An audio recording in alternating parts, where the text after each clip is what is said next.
Teníamos una crónica de lo ocurrido esta mañana en el desfile militar de mi querida Andrea Meraz. Pero yo me quiero detener específicamente en las palabras del secretario de Marina, Raimundo Pedro Morales. Venimos de días, los últimos 15 días han sido sumamente complejos para la Secretaría de Marina después de que la Fiscalía General de la República y el secretario de Seguridad, Omar García Harfuch, dieron a conocer esta red de contrabando y red de corrupción en altas esferas de la Secretaría de Marina que incluyen a sobrinos políticos del exsecretario de Marina, el almirante Ojeda, y la manera en la que operaban en este huachicol fiscal en los últimos meses, en los últimos años. Se habla de personas asesinadas, no solamente se habla de casos de corrupción o de casos administrativos, de ex subalmirantes que fueron los que de alguna manera dijeron el proceder de varios de los elementos de la Marina en casos de corrupción, que lo que hacían era controlar las aduanas y evidentemente hacer el famoso huachicol fiscal, que es en este momento en el cual se están controlando las aduanas, en lugar de poner que se estaban importando 100 millones de litros, por ejemplo, de diésel o de gasolina, poner algún tipo de aceite o aditivo para no pagar impuestos. Es el huachicol fiscal. Pero esto implica una red muy grande, una red muy grande que tiene que ver con distribución, que tiene que ver también del otro lado de la frontera en Estados Unidos. Pero insisto, el señalamiento directo por parte del gobierno de Claudia Sheinbaum en contra de elementos de la Marina es lo que ha pues por lo menos llamado la atención y ha sido un golpe en la mesa en contra de este delito que cuesta 177,000 millones de pesos al año. Hoy Raimundo Pedro Morales, el secretario de Marina, habló de esto y esto fue lo que dijo cuando tuvo el micrófono enfrente esta mañana en este desfile militar. Vamos a escuchar al secretario de Marina. Con honor, deber, lealtad y patriotismo, desde la Secretaría de Marina Armada de México hemos actuado con una sola brújula, la honestidad y la transparencia. Como la institución más querida de México, hemos trazado solo un rumbo a seguir, por lo que cualquier desafío recibe de nosotros todo el peso de nuestra honestidad y una frontal respuesta a nuestro pueblo. Pase lo que pase, duela lo que duela, se trate de quien se trate, porque el amor al pueblo solo puede corresponderse con el mismo sentimiento. Nuestra lealtad a México nos sostiene en todo momento. Fue mediante un ejercicio de sabiduría, sensatez, congruencia y humildad que pusimos ante la ley, ante la conciencia y el escrutinio de las y los mexicanos, actos reprobables que no nos definen como institución, sino que podían enquistarse y quedarse para dañar a nuestro pueblo. Fue muy duro aceptarlo, pero hubiera sido mucho más y absolutamente imperdonable callarlo. Así, el mal tuvo un fin determinante. En la Marina no encontró lugar ni abrigo. Fuimos nosotros mismos quienes dimos el golpe de timón, porque la lucha contra la corrupción y la impunidad son parte central de la transformación.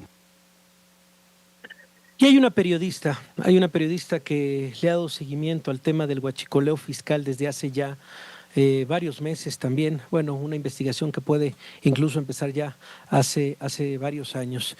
Y es la periodista Fátima Monterrosa, quien nos ha llevado sus crónicas de la mano del periodista Enrique Acevedo, de mi colega, en su espacio En Tiempo Real. Y queríamos tocar base el día de hoy con ella porque, insisto, pocos periodistas han ido al fondo de lo que significa esta red de contrabando que incluye a marinos, que incluye empresarios. Fátima, muchísimas gracias por acompañarnos. Te saluda Javier Risco. Buenas tardes. ¿Qué tal, Javier? Qué gusto saludarte a ti y a tu auditorio. Muy bien lo comentas. Nosotros desde marzo empezamos a documentar la operación de la dicha red criminal que descargó ilegalmente millones de litros de combustible en los puertos de Guaymas, Sonora, Ensenada, Baja California y Tampico, Tamaulipas, donde manipulaban los documentos para introducir diésel y gasolina como aditivos para aceites y lubricantes, a granel, desechos de destilados de petróleo para no pagar impuestos. Y empezamos a documentar esta red criminal. No solamente ahora nos estamos enterando por la detención de varios marinos, pero también ¿qué implica esta red? Empresarios, transportistas, y empresas importadoras, mi querido Risco, Sí. porque en ello también estaban implicadas empresas que tenían permiso para importar. Hay que recordar que durante el gobierno de López Obrador se cancelaron docenas, cientos de permisos porque dijeron que había corrupción y se les había dado se había privilegiado a la gente para entregarles todos estos permisos. Bueno, ¿qué pasó? Nada más le dieron permiso, le dejaron el permiso y le dieron permisos nuevos a ocho empresas. Esto provocó que también pues hiciera falta más importación de combustible y esta red criminal que venía operando desde años atrás aprovecharon Claro. que no había tantos permisos y pues les dieron la verdad un tesoro y que empezaron a hacer a introducir al país millones de litros de Sí. diésel y gasolina por trenes, por barcos. Imagínate, No, metían un barco cada semana a cada uno de los puertos del país. Estamos hablando de Manzanillo también, de Mazatlán, del puerto de Veracruz, y todos decían, es que estamos importando aditivos. Imagínate, la autoridad ya lo no, había millones. detectado, Sí, ya lo habían sí, sí, encontrado, sí. pero no decían nada. Millones y millones y millones de litros, insisto. Por supuesto, el señalamiento directo a la Secretaría de Marina. Y sí me gustaría tu reflexión, Fátima, sobre las palabras que acabamos de escuchar del secretario Raimundo Pedro Morales. Dice, fue duro aceptarlo, el mal tiene un fin determinante, nosotros somos los que dimos ese golpe de timón. Bueno, pues una declaración histórica por parte de la Marina. ¿Qué te dice, Fátima? Mira, pues ellos lo hicieron porque al final de cuentas los periodistas íbamos a llegar hasta ese punto, Risco. No había forma ya de ocultarlo porque continuaron hasta junio introduciendo buques, tanque, trenes y pipas de manera ilegal. O sea, estamos hablando que ahorita lo están haciendo por por trenes y que quieren pasar una o dos, pero la autoridad está ahí.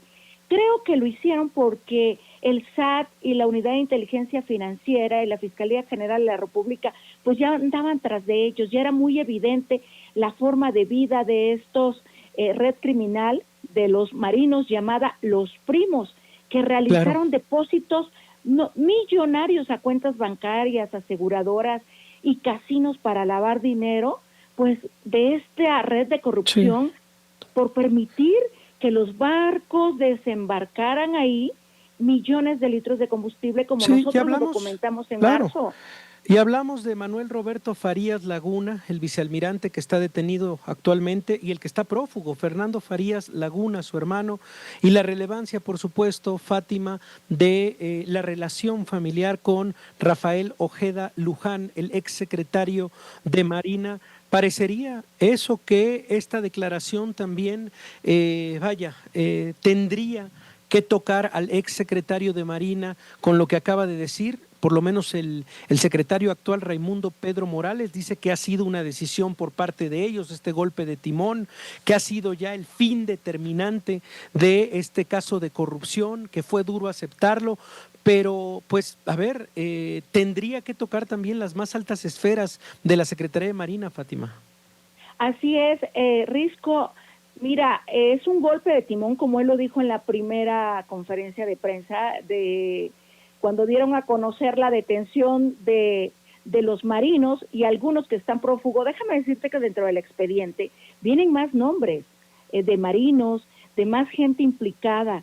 Vamos a ver hasta dónde va a permitir el gobierno que llegue, hasta dónde va a topar, porque quienes se beneficiaron con esta red de corrupción, no solo los marinos, no solo los empresarios ni los transportistas, como lo hemos documentado, sino también hay políticos que recibieron recursos y funcionarios públicos por permitir el ingreso de todo este contrabando, que al final de cuentas el Servicio de Administración Tributaria no dejó, o sea, no recibió este millonario ingreso y que quebraron a Pemex. Pemex dejó de importar todos estos combustibles. Se supone que para eso se había comprado Deer Park, para eso se construyó Dos Bocas, para que hacer a Pemex más fuerte. Pero ¿qué pasó con esta red criminal?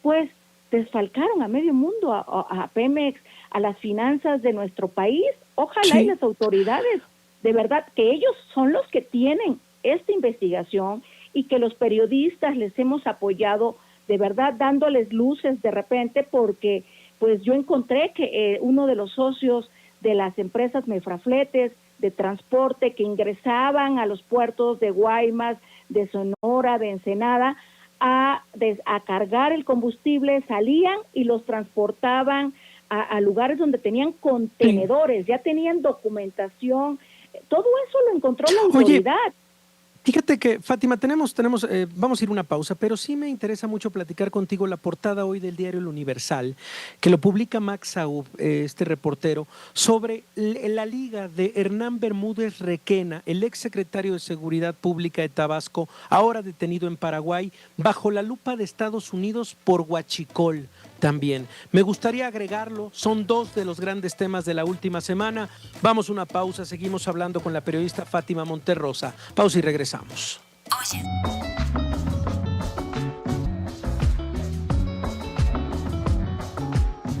Con 24 minutos, le agradezco mucho a la periodista Fátima Monterrosa que permanezca en la línea. Y nada más para cerrar esta conversación, insistimos, ha habido dos grandes temas en la agenda nacional. El primero, todo lo que tiene que ver con la detención de Hernán Bermúdez Requena, el exsecretario de Seguridad de Tabasco y presunto líder del grupo criminal La Barredora. Y por supuesto, todo lo que ha sucedido con la detención de al menos 7 marinos y una red también de empresarios por el famoso huachicoleo fiscal que por lo menos se calcula que deja un daño al erario de 177,000 millones de pesos. Esos dos grandes temas podrían tocarse, Fátima, desde este grupo criminal La Barredora, desde la figura de Hernán Bermúdez Requena. Mira, es una línea de investigación que traen las autoridades también, las autoridades mexicanas. Obviamente que, pues porque se trata de Tabasco, porque ahí se han encontrado en los últimos meses el gobierno ha dado un golpe, no sé si recuerdas, que han decomisado millones de litros de combustible, pero este es el combustible que roban a los ductos de Pemex. Okay. No es el combustible que ingresa de contrabando y que no paga impuestos. Es un robo directo hacia petróleos mexicanos y es el estado de Tabasco y el estado de Veracruz y Tamaulipas donde más los grupos criminales roban este tipo de combustible que es gasolina y también es petróleo crudo. Entonces, acuérdate que hay una investigación en Estados Unidos que iniciaron contra los Jensen y acusaron a los Jensen de trabajar con el cártel Jalisco Nueva Generación y también con el cártel del Golfo porque los grupos criminales cruzaban hacia Estados Unidos petróleo crudo, allá se procesaba y posteriormente ellos los vendían a México y a otros países. Por eso es que Estados Unidos puso el ojo o la lupa en todo el contrabando de combustible que hay y de allá para acá y de acá para allá. O sea, por eso cuando vino Marco Rubio se firmó ese acuerdo y fue uno de los puntos que comentaron que se iba a combatir el contrabando de combustible. Pero es que este contrabando también nos lleva a los empresarios. Risco, estamos hablando de una de las empresas que el gobierno le dio el permiso, que se llama Ingemar, y que documenté que esa empresa, pues estaban alterando, falsificando los documentos para ingresar millones de litros de diésel. Imagínate, le dieron un permiso de 450 millones de litros. Rebasaron ese permiso. Imagínate la cantidad de buques, la cantidad de trenes por los que metieron y de pipas por los que metieron todo este diésel y gasolina. ¿Quién está detrás de esta empresa? Pues quien la fundó es Ernesto Rufo Apple. Ernesto Rufo Apple ha dado entrevistas y ha dicho, oye, es que yo no sabía. No, claro que sí. Él reconoció que cobraba 20 centavos por cada litro que ingresaba, ya sea legal o ilegal. Una cantidad de dinero brutal. Pues mira, Fátima, estamos muy al pendiente de tu trabajo a través de N+, de los diferentes espacios informativos de mi querido Enrique Acevedo, pero bueno, pues desde hace muchos años seguimos tu trabajo y te lo agradecemos el haber estado esta tarde con nosotros. Gracias, Fátima. Un abrazo, mi querido Risco. Un abrazo, es la periodista Fátima Monterrosa, para hablar justamente de lo que ha sido la declaración el día de hoy que ha llamado la atención del secretario de Marina, Raimundo Pedro Morales, con frases como fue duro aceptarlo, el mal tiene un fin determinante, ha sido un golpe de timón que hemos dado. Bueno, habla de la red de corrupción y la red de contrabando de Huachicol, fiscal de marinos, varios marinos cercanos incluso al exsecretario Rafael Ojeda Luján. Vamos a lo que sigue.